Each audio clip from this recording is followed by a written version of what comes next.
Estamos de volta com o Ciência em Pauta, que hoje recebe o professor Leonel Tedesco, coordenador dos cursos de Ciências da Computação e coordenador geral do projeto Living Vales. Professor, como o senhor mencionou antes, a plataforma tem um papel crucial para a segurança das comunidades no geral aqui da região, que ela pode alertar da possibilidade da ocorrência de eventos climáticos, como ocorreram recentemente nos últimos 3 anos, né? Sim.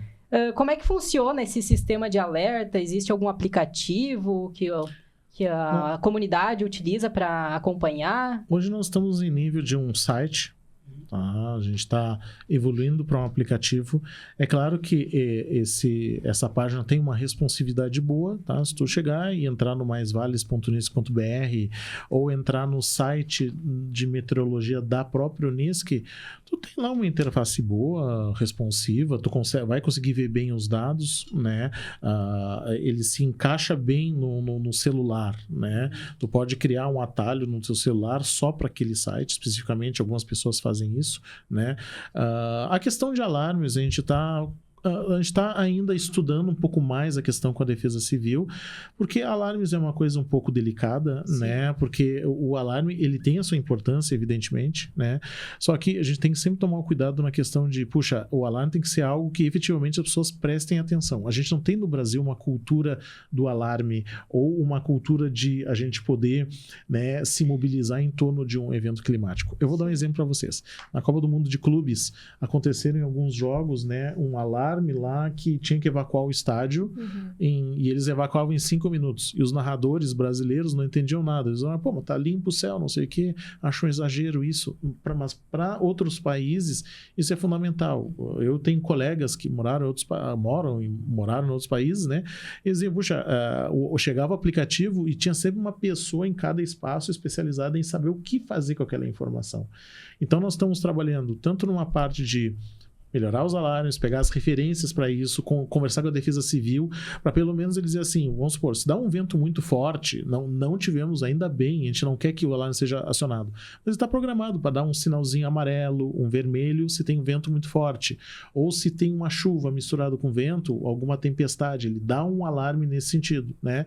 Mas ele é uma coisa assim, ele não transmite nada para ninguém, né? Ele é no site que ele acontece. E a Defesa Civil fica ali de olho, porque essa sim, a Defesa Civil é que sabe as temporizações, sim, ele dizer, não, isso aqui realmente merece que seja emitido alguma coisa. Porque daqui a pouco o Living emite um alarme. Esse vídeo emitiu um alarme. Daqui a pouco vira uma coisa assim, as pessoas se enchem, cara, e nem é tudo isso. Por exemplo, às e vezes cai em descrédito. Quando recebe uma notificação no celular da Defesa Civil, né, no caso, alerta de tempestades em tal horário, né? Que acontece bastante. Acontece bastante. Daqui a pouco não acontece e cai em descrédito, sim, né? Sim. Eu acho que as pessoas têm que ver um sistema, e essa é uma primeira função, né? Tu olhar, né? Então, uma das funções da plataforma é tu ter uma plataforma para apresentar o dado e depois tu pegar no longo prazo, a gente entender, por exemplo, que nós estamos passando por um momento muito especial da questão de o Rio Grande do Sul, ele é atingido por muita onda de calor, muita onda de vento, muita chuva. Extremos, né? Esses extremos são muito próprios nossos, né? E a gente não tem muito norte também, né? Que a gente se baseia muito pelas últimas semanas. Frio, calor, chuva. Calor extremo, chuva, frio. Tem gente que fala que a gente vive a todas as estações em um dia, né? De manhã tá frio, já ouvi isso aí também. No meio-dia já tá no calor, tu sai com uma blusa mais leve, aí de noite, quando tu volta pra casa, volta com chuva, tá mais frio. Será que a gente conseguiria colocar essas percepções através de sensores, mas medindo no longo prazo? Por isso que eu gostaria que daqui a 10 anos a gente poder ter uma fotografia geral dizendo, puxa, existem determinadas características de dias, né? E a gente poder linkar, inclusive, os dias perigosos. Olha, esse padrão de dia aqui. E com isso a gente consegue, o que fazer a partir desses dados, né? Inserir na cultura da população. Por isso que um Living Lab também tem a função de ensinar as pessoas, né? Sim. E fazer planejamentos com o governo, né? Trabalhar com plano diretor, reestruturação de cidades. A gente passou por um momento em Sinimbu que a cidade foi devastada, né? Eu tive lá, né? Só que as pessoas têm amor por aquele espaço.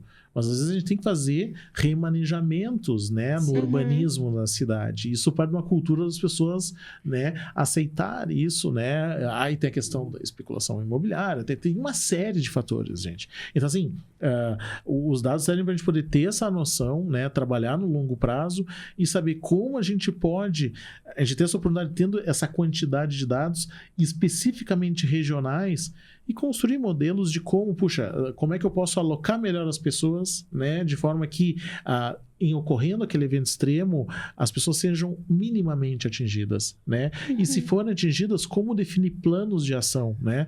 Teve uma situação, acho que foi em Sinimbu também, ou teve alguma outra cidade, que as pessoas saíram para a rua e não sabiam o que fazer, né? Então, daqui a pouco, lideranças comunitárias também... Porque, querendo ou não, é algo inesperado, né? Tu nunca espera que tu vai viver uma situação assim. Mas a gente tem que estar preparado. E a gente não sabe do preparo, porque tem que ter um preparo antes. Mas até acontecer, como aconteceu nos últimos 3 anos, não tinha nenhum preparo. Foi algo que foi pego de surpresa, de fato, né? Porque as pessoas foram atingidas e demoraram para ser realocadas, né? Teve toda a situação que nem a Roca Salles, que aconteceu. Nossa, foi terrível. Então, é uma situação bem complicada, a gente sabe disso. Então, que nem esse planejamento que antecede esses eventos climáticos extremos são extremamente importantes. São né? importantes. A gente tem que... E nós não temos tanto a cultura do planejamento.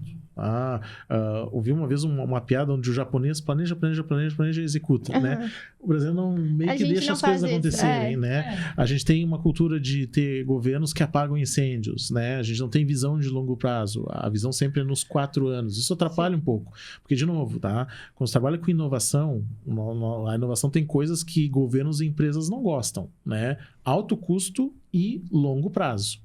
Tá? As maiores inovações do mundo que a gente vê hoje, inteligência artificial, por exemplo. A inteligência artificial é uma coisa que o conceito que surgiu em 56. Né? Um conceito super antigo, mas se desenvolveu até lá em combinar, mas com muita ciência, tecnologia, e por isso é importante essa conexão. A universidade ter assumir-se, não digo um protagonismo, mas ser esse parceiro forte em ter a capacidade de captar os recursos e fazer as articulações necessárias para a gente poder dotar as cidades com esses equipamentos e nós podemos depois ajudar as prefeituras, a defesa civil a exatamente estar nesse esforço de colaboração para que os efeitos sejam minimizados, porque eles vão acontecer novamente. A gente sabe disso, né? A gente olha os prognósticos, a gente faz esses estudos, mas, puxa, se vai acontecer novamente, a gente entender esses padrões, né? Entender esses padrões e a gente poder tomar melhores decisões a partir desses dados. Sim. Bom, em 2023 você apresentou aqui na Unisc um projeto de uma maquete de uma cidade inteligente, né? Que futuramente veio a se tornar a Living Valles, né? Sim. De lá para cá, durante esse tempo, o que acabou mudando? Nós temos, né? O Living, ele está em operação desde 2022. Tá? Até a percepção do governo sobre o que era um Living Lab, né? Eu sempre soube, até estudando muito o assunto, que qualquer espaço público pode ser um Living Lab, né? Uma escola, uma praça, né? A questão é conectar as pessoas, né? Fazer elas conversarem sobre a cidade, né? A inteligência da cidade está nisso, né? De nós podemos conectar as pessoas. Mas é claro, havia necessidade de ter um espaço, né? E aí na época, era bem a época da pandemia também, né? A Unisc tinha liberado, havia a questão da reestruturação, a reinvenção estrutural da Unisc, né? E onde funciona hoje o Living era o antigo departamento de computação da Unisc, né? E estava liberado aquele espaço, né? E nós tivemos que entregar uma espécie de maquete de espaço para dizer, olha, o Living vai acontecer aqui. Nós tivemos que prometer isso para o governo, né? E era justo, né? A gente pensou nisso durante esses 12 dias, né? E dali o que aconteceu? O primeiro ano foi só de reforma, posiciona, bota TV, bota móveis, bota isso, bota aquilo. A gente já estava com algumas ações, definiu um modo de operação desse laboratório, né? Um propósito para ele. E depois as coisas foram acontecendo. A gente começou trabalhando com meetups, por exemplo. Se vocês forem ver no Instagram do Living Valles, @Living Valles, a gente tem lá várias entrevistas com especialistas falando sobre os problemas das cidades, seja ele na parte de empreendedorismo, a parte climática, a parte da água, a parte das bacias hidrográficas, a parte da mobilidade urbana, arquitetura e urbanismo, a tecnologia. Então, nós começamos tendo o Living como um local para abordar problemas com especialistas, mas aos poucos também foi se tornando um local onde as empresas podem apresentar suas soluções, a gente poder promover hackathons, né, as maratonas de inovação. Teve uma maratona que a gente fez que era o chamado Hacka d'Água. Né? Hacka d'Água era uma maratona de inovação para tratar de problemas relacionados às bacias hidrográficas, né? Com relação ao aproveitamento, qualidade e quantidade de água. Né? A gente desenvolveu pequenos projetos, né? Mas foi muito para aprendizado, a gente conectar pessoas. Teve depois desse projeto ainda, a gente aprovou um segundo Living Lab voltado para a parte mais rural, né, que é o Living Agro Mais Vales, que é o projeto que eu estou coordenando atualmente, junto com a professora Xana de Medeiros, né, onde a gente trabalha na integração entre o rural e o urbano. Né? E dali a gente teve um outro hackathon chamado Agroton sobre a questão da regeneração do solo. Mas esse não foi feito no Living Valles, foi feito em Lajeado. Né? Então, o conceito é esse, né? A mentalidade é essa, é tu conectar as pessoas em diversos tipos de atividade, né? Sejam hackathons, meetups, palestras, né? Entrevistas, e dali a gente começar a ter ideias, né? Para poder viabilizar projetos que beneficiem as cidades, né? E nesse sentido a gente vem desenvolvendo várias soluções. A gente desenvolveu já uma questão relacionada à detecção, monitoração de dengue na cidade de Veracruz e Venâncio. A professora Lia Possuelo é nossa parceira, né? E a gente vai captando, né? A nossa ideia é ir captando os projetos e vendo como a gente pode viabilizar a aplicação nas cidades. E esse projeto da Dengue Veracruz foi muito bem realizado, né? Foi um projeto que foi bem feito, bem executado, no sentido de atingir o público mesmo, sabe? Não foi criado e deixado de lado. Ele realmente funciona, né? Eu acho que é importante, até uma lição que a gente tem aprendido com relação à construção de sistemas de cidades inteligentes, é que é importante a gente ter um storytelling, tá? Para a população.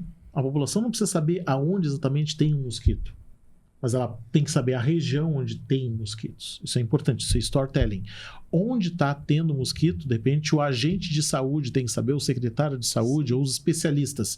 Então, são coisas diferentes, né? Uma coisa é tu, né, tu explicar uma quantidade de dados, porque para a população tem que ser algo simples. Porque a população tem que saber, com o mínimo de informação, ela saber o que ela tem que fazer. Isso é uma coisa. E até isso é complicado, né? De saber como contar para uma pessoa da comunidade o que é um fenômeno meteorológico. Não é fácil, né? Como é que a gente pode representar isso numa página de internet, né? Outra coisa é tu mostrar para o especialista, olha, dados, gráficos, isso aí os especialistas conhecem, né? Agora, mostrar gráfico, de repente, para pessoas que não gostam, não conhecem gráficos, então a gente tem que, até nisso é um exercício de lidar com a informação, né? Isso é uma coisa que eu estou aprendendo no dia a dia, né?